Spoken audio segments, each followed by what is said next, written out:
Today, we've got a wide variety of strategies we're going to go over from a couple of SSP veterans. Kian's going to tell us what's new with sourcing and shipping, and Chris is also going to talk about how to protect your listings against the bad players out there. How cool is that? Pretty cool, I think.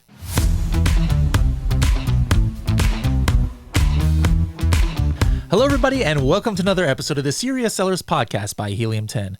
I'm your host, Bradley Sutton, and this is the show that's a completely BS-free, unscripted, and unrehearsed organic conversation about serious strategies for serious sellers of any level in the Amazon world. We got a couple of people who help serious sellers out there, and speaking of hats, you guys didn't see I was pointing to my BS hat, which stands for Bradley Sutton, not anything else. Don't get it twisted, guys.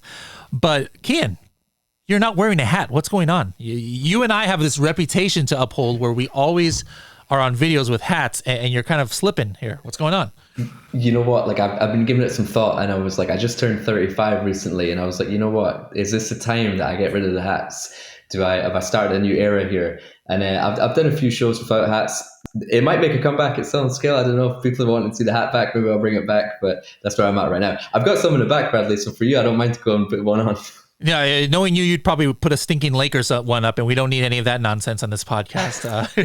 Here, if you had a Clippers hat, we'd be okay, or a Helium 10 hat is appropriate as well. But we've got, Ken, you've been on the podcast before, and we also got Chris here, who's been on the podcast before back in the day, and we wanted to kind of reach out to you guys, see what you guys are up to now, what's buzzing in your, section of the world, and also, give a little preview of what you guys are going to be talking about at the Sell and Scale Summit. So first of all, Kian, in what part of the world are you right now? Yeah, right now I'm in Edinburgh, Scotland. I'm just here for summer. I live in Dubai. I'm actually heading back there in a couple of days. But just so far in the last still too early to go back to Dubai. It's still crazy hot over there, isn't it? I know. I've been here for 2.5 months, and it's like I only get 3 months here because I'm now a resident of Dubai. So I've got 3 months max in the UK. So I'm just sort of I'm going back, but I'm actually only going to be home for like maybe 3 weeks. Then I go to Australia to speak at an event there, and then we're heading over to Vegas for Sell and Scale. So yeah, it's not going to be too bad. Excellent. Life of an entrepreneur. You can live pretty much anywhere in the world and still handle your business. Chris, you still here in California? Yep, in Hermosa Beach. You don't have to worry about the kind of weather that Kian has to worry about in Dubai. That's kind of crazy. Now we're here to talk about not about weather, but about the Amazon and Walmart world. Chris, are you still kind of strictly Amazon, or you kind of like dabbling with anything else like Walmart or anything like that? Yep. So some of my clients were actually helping get onto Walmart right now. Starting to see a lot of traction on the Walmart side. Still majority any of the same issues, like on Amazon, obviously your specialty is, helping people get unsuspended or protecting their listings against, hijacking and stuff like that. Like, do you see some of those things already happening on Walmart or not so much? Well, the most interesting thing on Walmart is I think a lot of people have kind of neglected it. And there's a lot of sellers who may get in trouble on the Amazon, website, and they'll take their product and they'll go list it under your brand name on Walmart. And so when you go to list your products, all of a sudden you have a competitor that you didn't have on the Amazon side of things. So that's kind of one of the things with Walmart. You want to make sure you get your brand registered with your GS1 documentation so you can actually control your listing and who's allowed to get onto it. So it's a lot different than Amazon because you can actually get a hold of people and talk to a human who's right here in the U.S. that can actually help you with some of the issues you may be having since there's such a new company or this is such a new part of Walmart with the Walmart fulfillment services.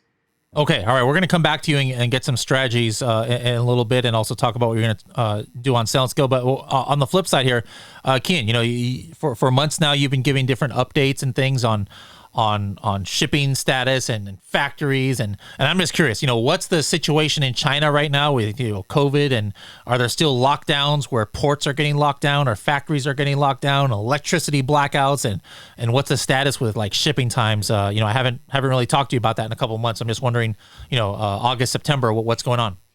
Sure. Yeah. Well, I think, Bradley, the good news is that there's now good news to report. And I actually just a couple of hours ago just did a straight from the source episode live with Cassandra, and I gave the full update. But essentially, shipping costs right now are the lowest they've been in over a year. So now is actually the perfect time to ship products. Like, at the end of last year, we were looking at $20,000 for a container, but now we can get roughly $4,500 to $6,000 for a container from China to the US. So it's actually like the lowest it's been in a long time. And this is actually a very, very good time at the moment, because the prices will start to creep up as we get closer to Q4, because that's just a busier time.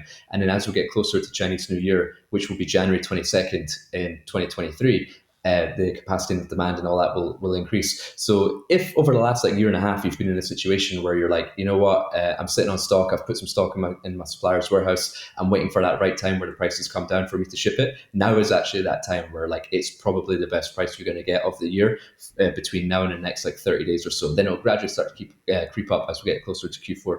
As we mentioned, we're all excited for Sell and Scale Summit, and you guys are going to be not on stage together, but we are pairing up some interesting people, but you guys aren't paired up, but you guys are speaking at different times. So Chris, first of all, what are you going to be talking about? I don't even know at Sell and Scale Summit.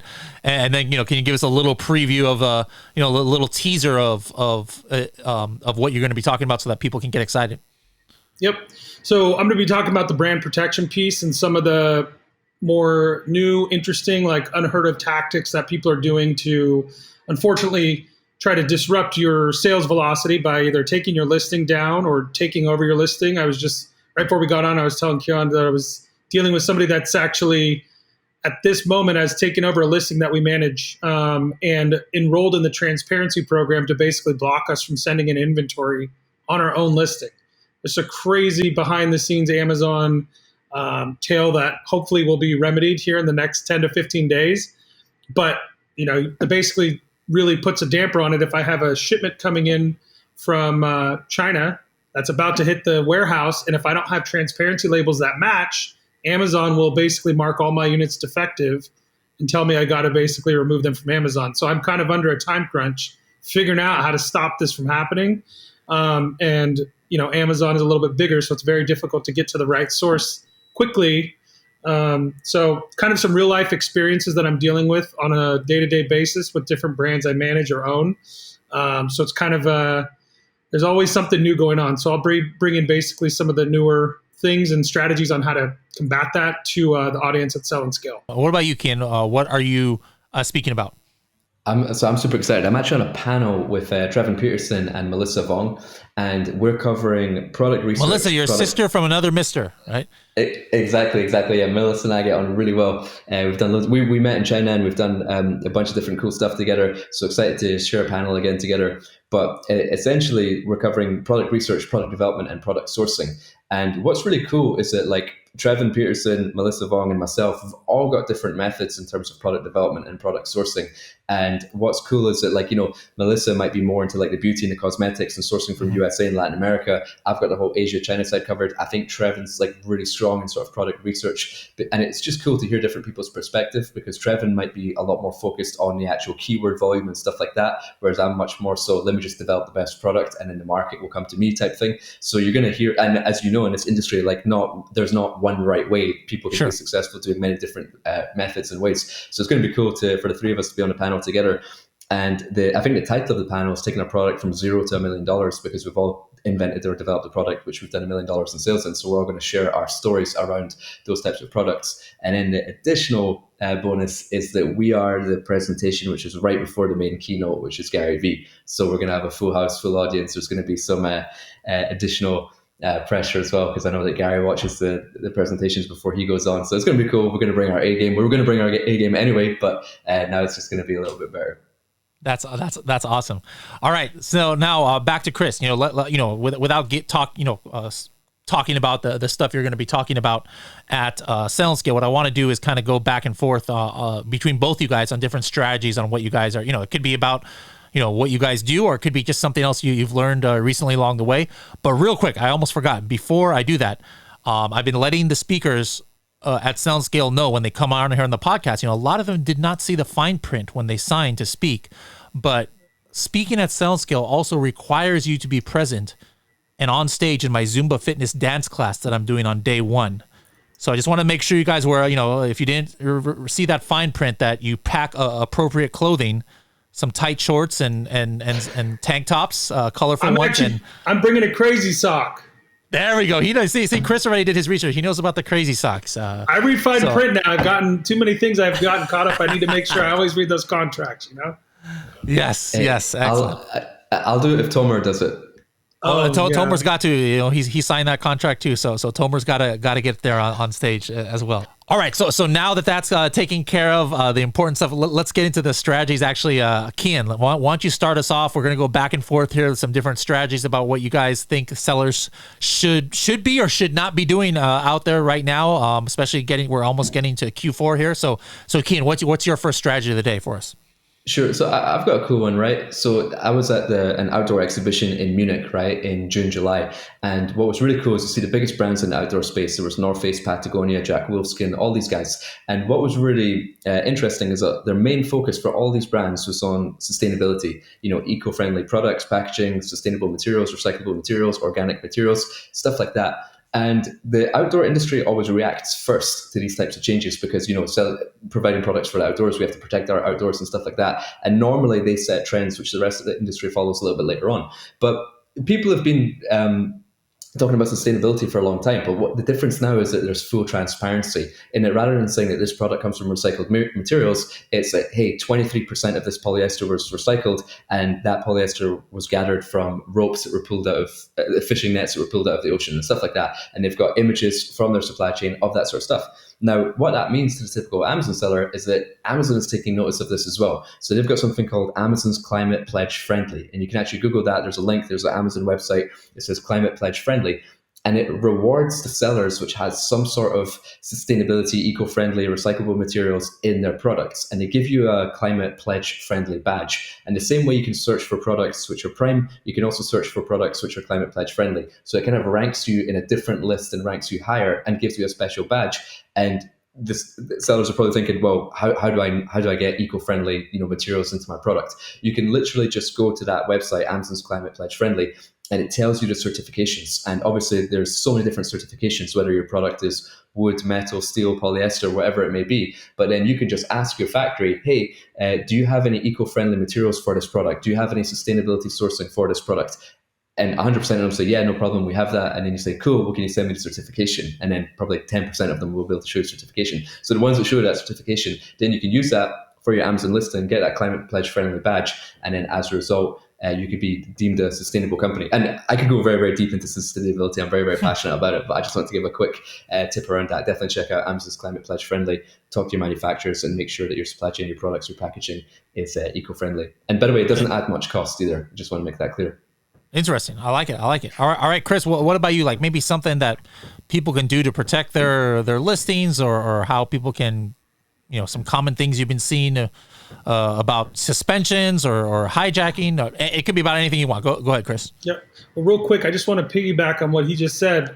There's actually an offer right now. Amazon has, they're offering five $20,000 grants to small businesses for innovative, high quality products built with sustainability in mind.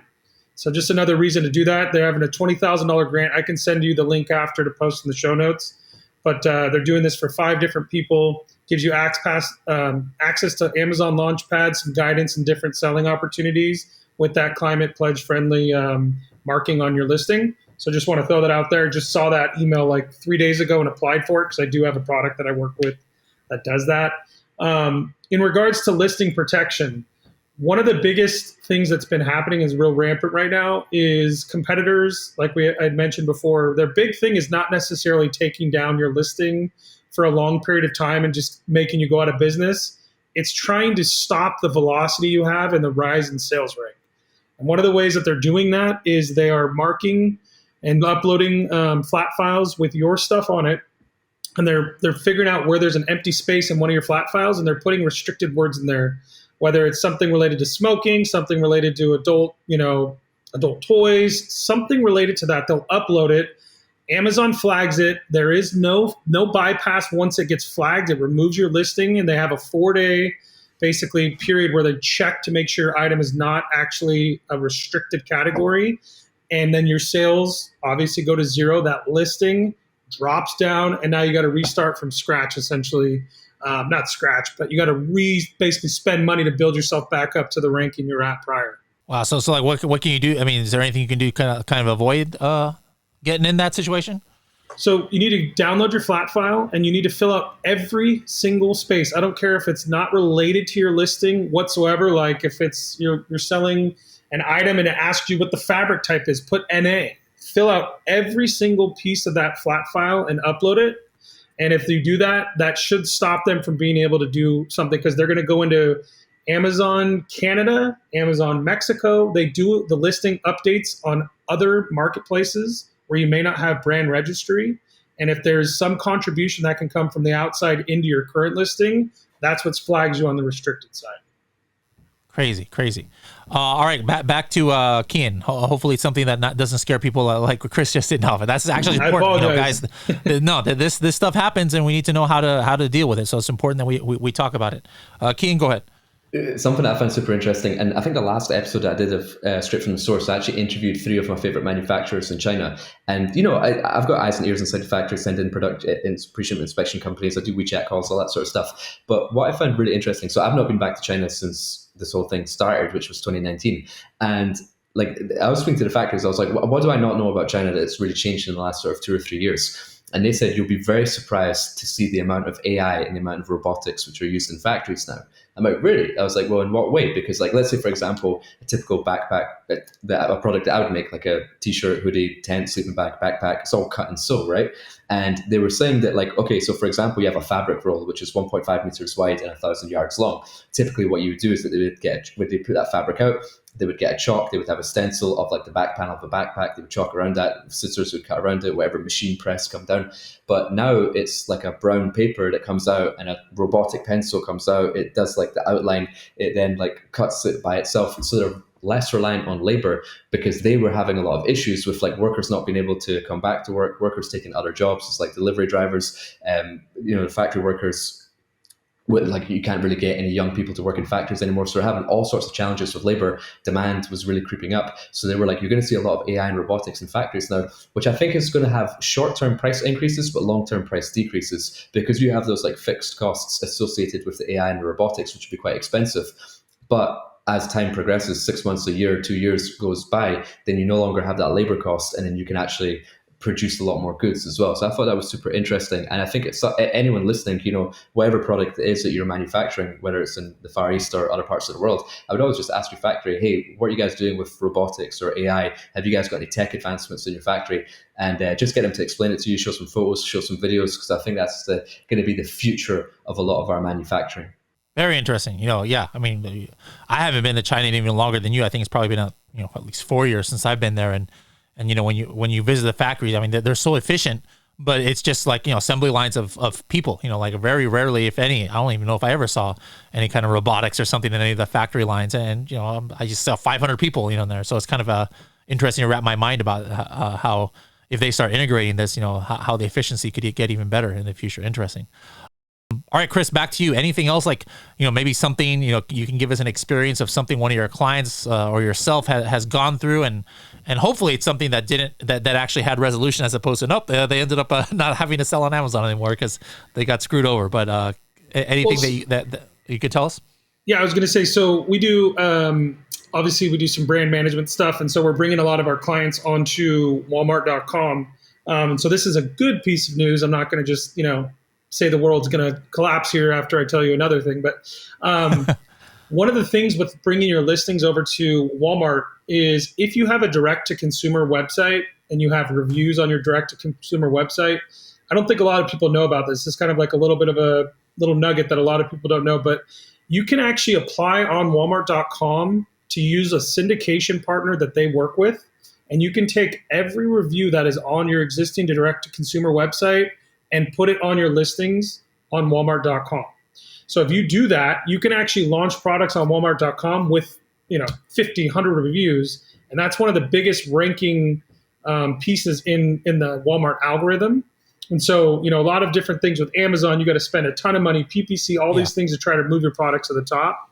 With Walmart, you can start at the top if you can actually get your reviews moved from your direct-to-consumer website over to Walmart.com.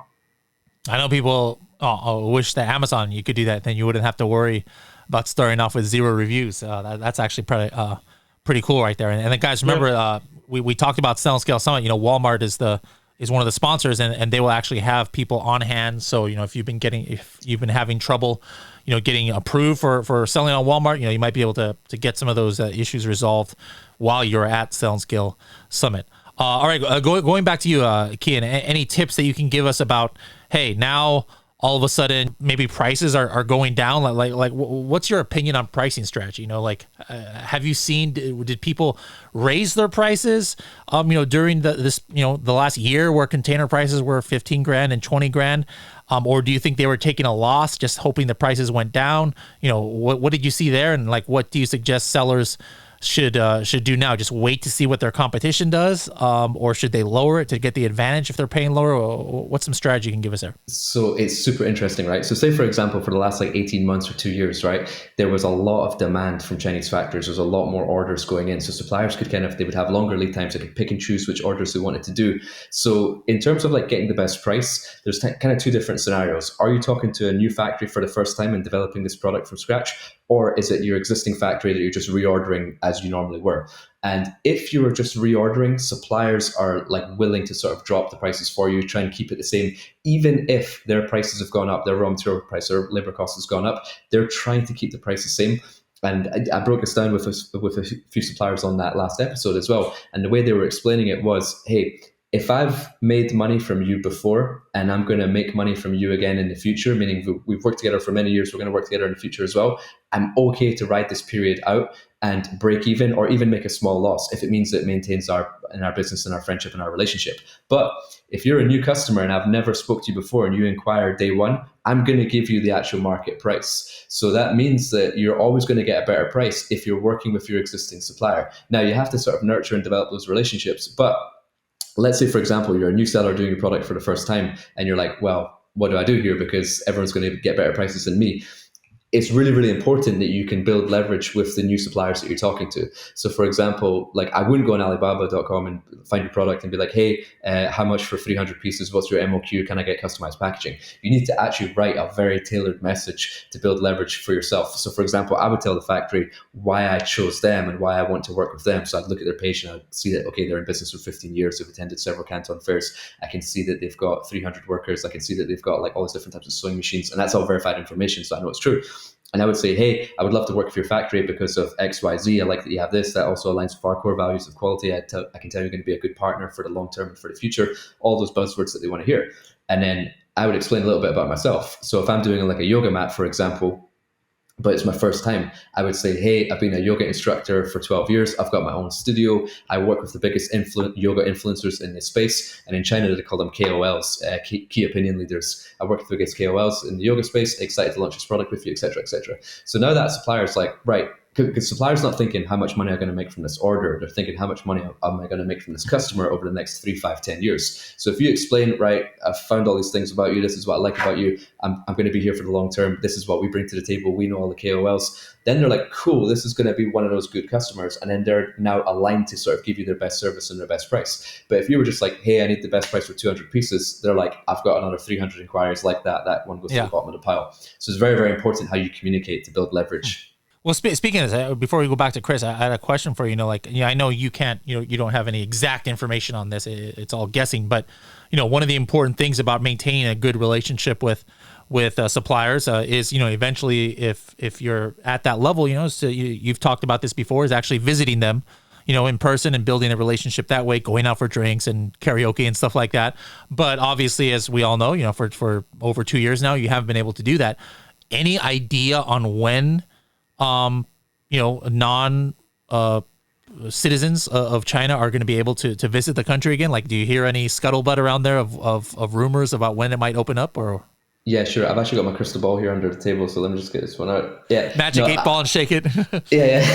Hopefully we can get some animation graphic of me just spinning it. No, my intuition tells me that what they're doing, China not allowing foreigners and stuff like that, is really damaging to their economy. So I would say that January 2023 is Chinese New Year. They're probably going to let Chinese New Year pass because Chinese New Year is the biggest people migration in the world. There's over 100 million people that travel within China. So I don't think they want to welcome foreigners and tourists back before then. But I would imagine once that Chinese New Year migration happens and February, March next year, I think that's when they'll start to gradually open up. And you can kind of see that from other countries around China in Asia. Like Hong Kong has really loosened restrictions. They're welcoming people back. Singapore is completely open. So the countries around China are now gradually starting to let people back in. So I think China will eventually follow suit. But in your messaging with your suppliers, even if you're working with a new supplier, I would always say, like, show your intention that you plan to visit China, because that's really important for getting the best service and the best price. Because you can say, look, when travel opens back up, I look forward to meeting you in China, visiting your factory. So if you're talking to a supplier and you say, like, how many workers have you got in your factory? And they tell you 500, but they've only actually got 200.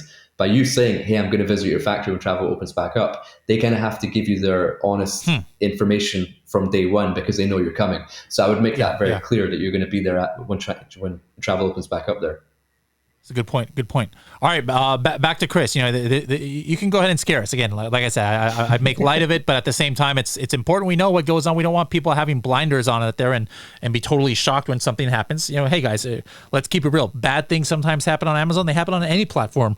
Or if you're in business, if you're an entrepreneur, there's always malicious people out there who could do something to you. So it's better that we know about it and know that it's not the end of the world. So what's something else that you're seeing other than like this ASIN hijacking, like you talked about, where people try and put some forbidden keywords in different sections of your listing? What have some of your clients been having to deal with lately?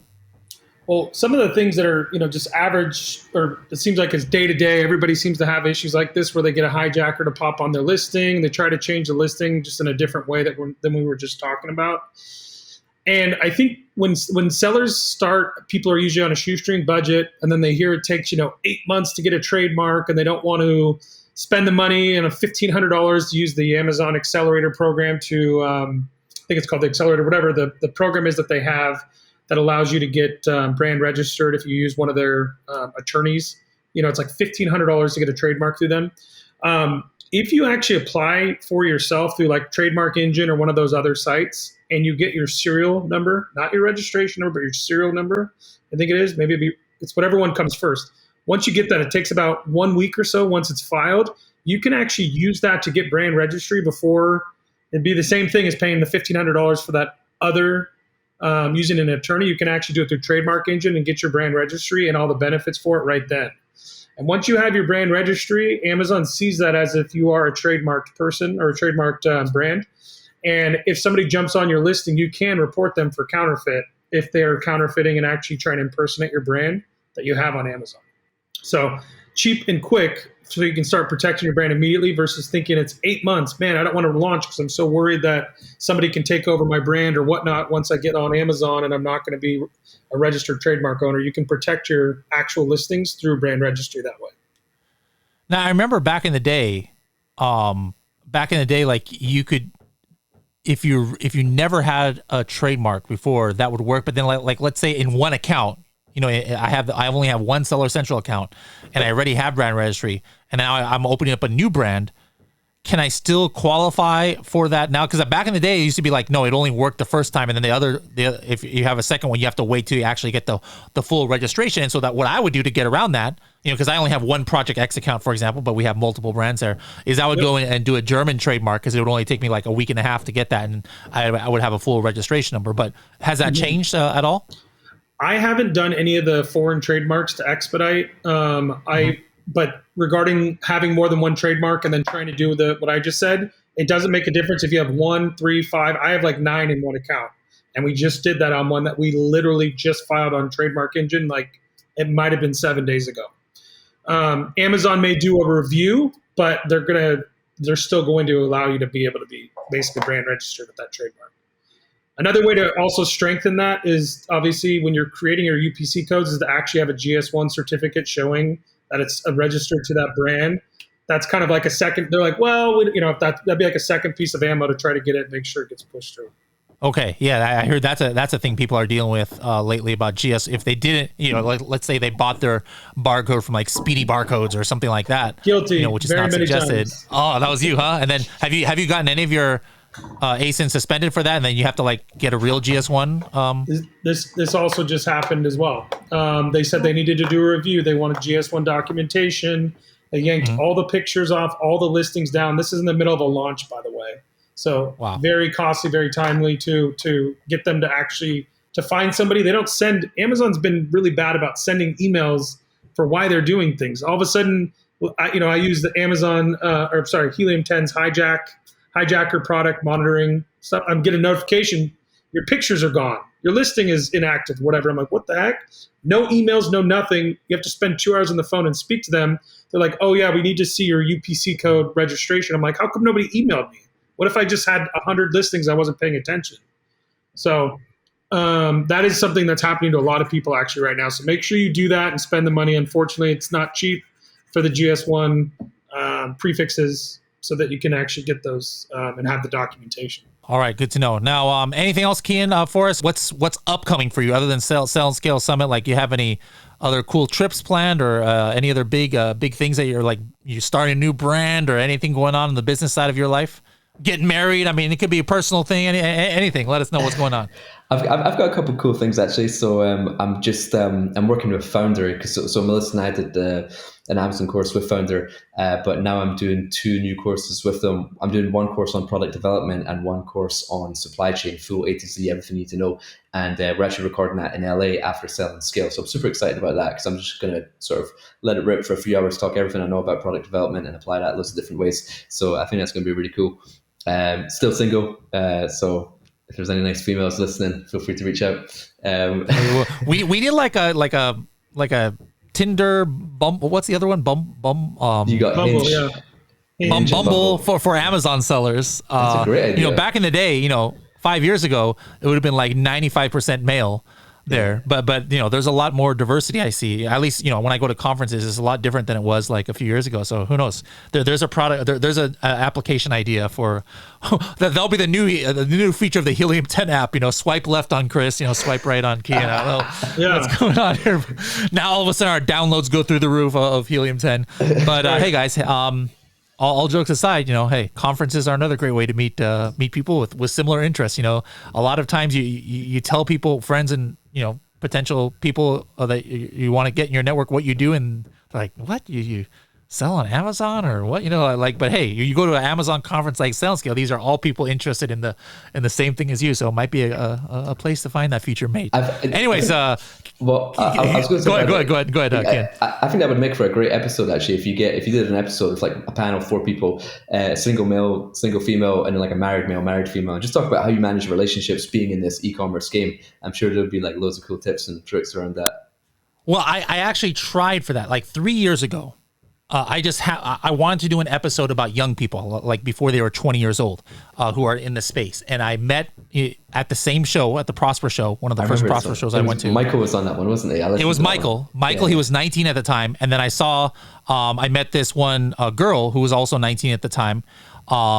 And I was like, they didn't know each other. I brought them on the show, and it was crazy. On the show, we actually learned that they had the same exact birthday, like 2 of the days. So I'm like, this is so perfect. Like, guys, you've got to get together. Now, as it stands, it didn't happen, that coupling. But tonight, in about 6 hours, I'm going on a red eye to New Jersey because Michael is getting married to somebody else, unfortunately. Well, no, wait, I shouldn't say unfortunately. His new wife might get mad at me, but he's getting married to a great person, but it's not the Amazon connection that I was trying to do. So, Kian, it's on you. You've got to be the first, Serious Sellers podcast marriage somehow here. We've put it out there, so hopefully we get some inquiries. Now, it's actually at this time that I always ask my guests, how can people find you if they want to ask more questions? But now all of a sudden you're going to get a lot of dating proposals too. But regardless of why they want to reach out to you, how can people reach out to you out there?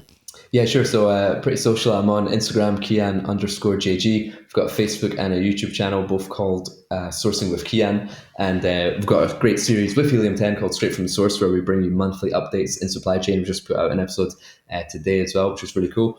And if anyone needs any help with any sourcing projects, I do have a really cool sourcing platform called titansourcing.com. So you can check that out if you need any help with your supply chain. But look forward to seeing you guys in Vegas. If you're listening to this episode, definitely come say hello, say what's up. If you need any help, let's open the laptops, let's get together, let's chat prices, strategy, all that sort of stuff. That's what we're here for. So look forward to meeting you guys in Vegas. Yes, and his Tinder profile is also Sourcing with Kian. No, I don't know what it is. Chris, what about you? If people want to find you on the interwebs out there and reach out to you, obviously they're going to be able to ask you questions in person at Sell and Scale. But if they can't wait until then, how can they reach you out there? Yeah, you can contact me at chris@10xgrowthpartners.com. Website 10x Growth Partners talks about our wholesale model as well as our brand protection piece. Also, I will be holding a speed dating event in Las Vegas for Keen and I. He doesn't know about that yet, but we're going to talk offline because that's definitely happening after this call. And anybody can reach me on, I'm just on my personal, but chris.lau1 on Instagram. But yeah, shoot me an email. I'm always happy to pay it forward and tell anybody, give them advice. I'm not here to try to charge somebody if it's a simple fix. I want to make sure people, when I had no resources and I wish I had somebody I could reach out to, always reach out, always want to pay it forward. Awesome. All right, Keen and Chris, look forward to seeing you on the Zumba fitness stage with me in a few weeks and then on the Sell and Scale stage. So we'll be seeing you guys soon.